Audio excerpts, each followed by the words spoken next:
Eu vou começar essa história muito antes do desaparecimento, porque para entender o mistério de Michael Rockefeller é preciso primeiro entender quem ele era, de onde ele veio e por que um jovem nascido em uma das famílias mais poderosas do planeta acabou no meio de uma das regiões mais isoladas da Terra.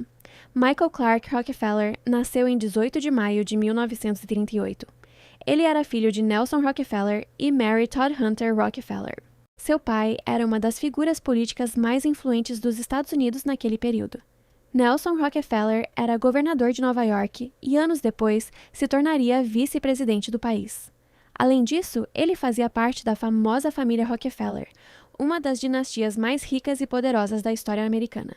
Michael cresceu cercado por privilégio, influência e oportunidades que poucas pessoas no mundo teriam. Ele era o quinto filho do casal. Também tinha uma irmã gêmea chamada Mary. A família Rockefeller tinha uma tradição muito forte de filantropia, política e envolvimento cultural. Museus, universidades e instituições científicas frequentemente recebiam apoio da família. A infância de Michael aconteceu dentro desse ambiente de poder e expectativa. Muitos imaginavam que ele seguiria os passos do pai na política ou nos negócios. Mas desde cedo ele demonstrou interesse por algo diferente. Michael se interessava muito por arte, história e culturas distantes. Ele estudou na Buckley School em Nova York, uma escola privada bastante tradicional. Depois foi para a Phillips Exeter Academy em New Hampshire, uma das instituições preparatórias mais prestigiadas dos Estados Unidos. Ali, ele não era apenas um estudante comum. Ele participou ativamente da vida acadêmica e política da escola. Também era um atleta forte e competia na equipe de luta livre. Esses detalhes mostram que ele não era apenas um jovem privilegiado vivendo à sombra da família. Ele parecia ter uma curiosidade genuína sobre o mundo e uma disposição para buscar experiências fora do ambiente confortável em que cresceu. Depois da escola preparatória, ele entrou na Universidade de Harvard. Em Harvard, ele estudou História e Economia. Ele se formou com distinção, recebendo o título cum laude. Durante seus anos na universidade, ele começou a desenvolver um interesse muito específico por antropologia e arte tribal. Esse interesse era relativamente comum em certos círculos acadêmicos da época. Durante o século XX, muitos antropólogos e colecionadores ocidentais começaram a estudar culturas consideradas isoladas ou tradicionais. Museus nos Estados Unidos e na Europa estavam construindo grandes coleções de artefatos indígenas de várias partes do mundo. Michael ficou particularmente fascinado pela arte e pelos rituais das culturas da Nova Guiné. A ilha da Nova Guiné é uma das regiões culturalmente mais diversas do planeta. Existem centenas de línguas e grupos culturais diferentes espalhados por selvas, rios e pântanos extremamente difíceis de atravessar. Depois de se formar em Harvard em 1960, Michael fez algo que muitos jovens americanos faziam naquela época. Ele se alistou no Exército dos Estados Unidos. Seu período de serviço foi relativamente curto. Ele serviu cerca de 6 meses como soldado raso. Depois disso, ele recebeu uma oportunidade que iria mudar completamente sua vida. O Museu Peabody de Arqueologia e Etnologia de Harvard estava organizando uma expedição científica para estudar povos indígenas da Nova Guiné holandesa. Na época, aquela região ainda era controlada pelos Países Baixos. Hoje ela faz parte da província indonésia de Papua. Michael se juntou a essa expedição. A missão principal era estudar a tribo Dani, que vivia nas terras altas da região. A expedição também estava produzindo um documentário etnográfico chamado Dead Birds, dirigido por Robert Gardner. Michael não era o diretor nem o pesquisador principal. Seu papel era gravar o som do documentário. Mesmo assim, ele se envolveu profundamente com a experiência. Para um jovem que cresceu em Nova York e frequentou Harvard, viver em vilarejos remotos da Nova Guiné era algo completamente diferente de tudo que ele conhecia. Durante a expedição, ele começou a demonstrar um interesse especial por outro grupo indígena chamado Asmat. Os Asmat viviam em regiões pantanosas e isoladas no sul da Nova Guiné. Eles eram conhecidos por suas esculturas de madeira extremamente elaboradas e também por tradições culturais complexas que incluíam rituais de guerra e cerimônias espirituais. Em determinado momento, Michael e um amigo se afastaram temporariamente da expedição principal para visitar áreas onde viviam os Asmat. Esse contato parece ter despertado nele uma fascinação ainda maior. Quando a expedição terminou e ele voltou para os Estados Unidos, Michael tomou uma decisão que surpreendeu muita gente ao redor dele. Ele decidiu retornar à Nova Guiné. O objetivo agora era estudar a arte Asmat mais profundamente e também coletar esculturas e artefatos. É importante lembrar o contexto daquela época. Muitos museus ocidentais estavam interessados em arte tribal e consideravam esses objetos extremamente valiosos para pesquisa e exposição. Michael estava ligado ao Metropolitan Museum of Art em Nova York e ajudava a reunir peças que futuramente fariam parte de uma coleção importante. Durante esse período, ele escreveu cartas para a família descrevendo suas experiências. Em uma dessas cartas, ele descreveu os Asmat como um enorme quebra-cabeça cultural. Cada vila tinha variações próprias de cerimônias, estilos artísticos e tradições. Para ele, viajar entre essas comunidades era como montar lentamente esse quebra-cabeça. Essas cartas mostram alguém genuinamente interessado na cultura local. Ele passava longos períodos conversando com habitantes das aldeias, registrando tradições e observando a produção artística. No entanto, a região onde ele estava trabalhando também era extremamente difícil e perigosa.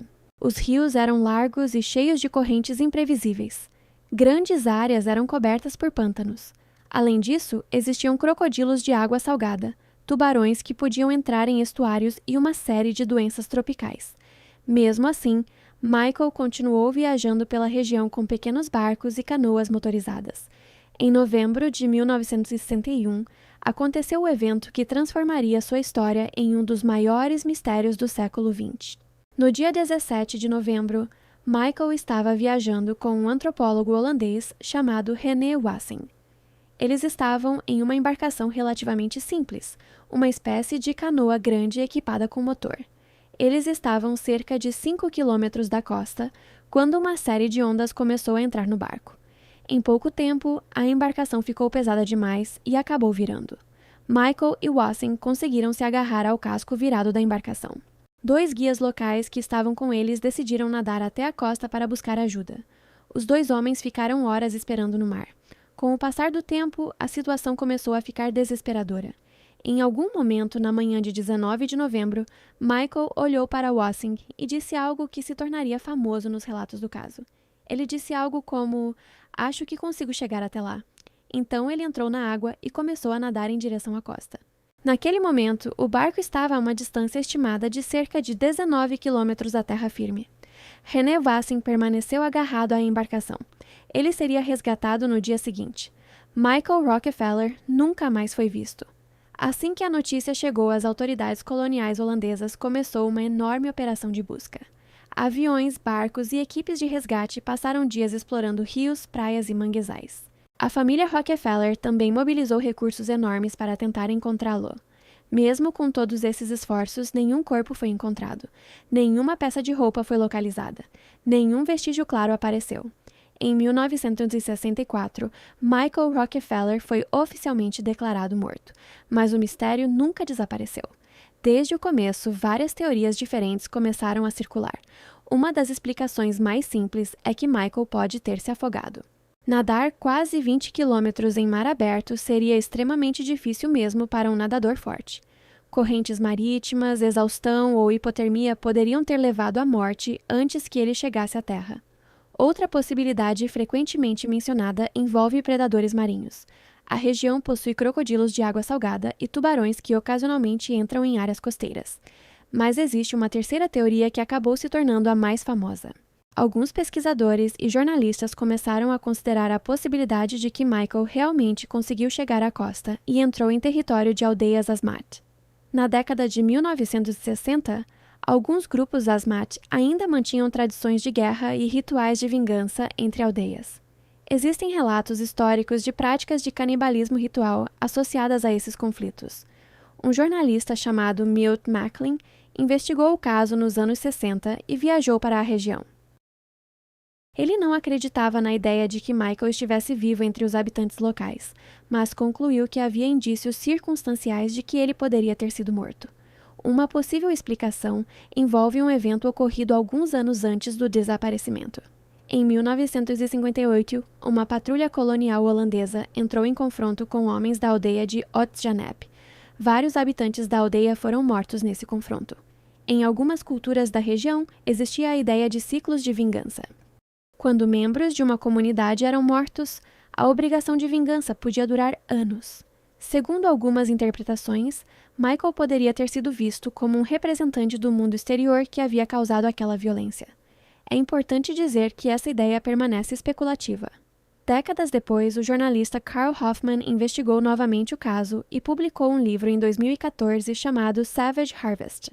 Durante suas viagens, Hoffman afirmou ter ouvido histórias de moradores da região dizendo que um homem branco teria sido morto após chegar à costa nadando. Segundo esses relatos, o grupo de guerreiros teria decidido matá-lo como parte de um ciclo de vingança. Alguns desses relatos também mencionam que o corpo teria sido consumido em um ritual. Essas histórias são extremamente difíceis de verificar. Não existem restos mortais identificados. Não existem registros materiais confirmando esses eventos. Mesmo assim, Hoffman afirmou que várias versões das histórias eram muito semelhantes entre diferentes aldeias. Em uma ocasião, ele relatou que um morador encenou para ele como o ataque teria acontecido.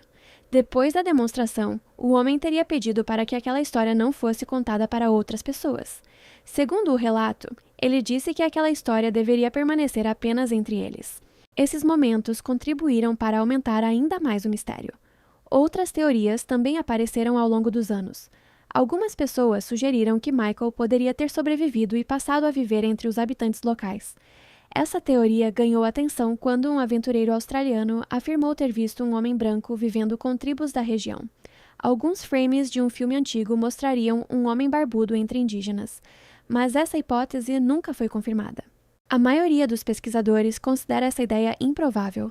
Mesmo com todas essas teorias, uma coisa permanece verdadeira. Nenhuma prova física definitiva do que aconteceu com Michael Rockefeller jamais foi encontrada. O jovem que cresceu em uma das famílias mais ricas e poderosas do mundo desapareceu em uma das regiões mais remotas do planeta. E mais de 60 anos depois, ainda não existe uma resposta absoluta sobre os últimos momentos da vida dele. Talvez ele tenha se perdido no mar. Talvez tenha sido vítima da natureza. Talvez tenha chegado à costa e encontrado um destino completamente diferente. O que realmente aconteceu naquele dia de novembro de 1961 provavelmente se perdeu nas correntes, nas florestas e nas histórias sussurradas das aldeias ao longo da costa da Nova Guiné.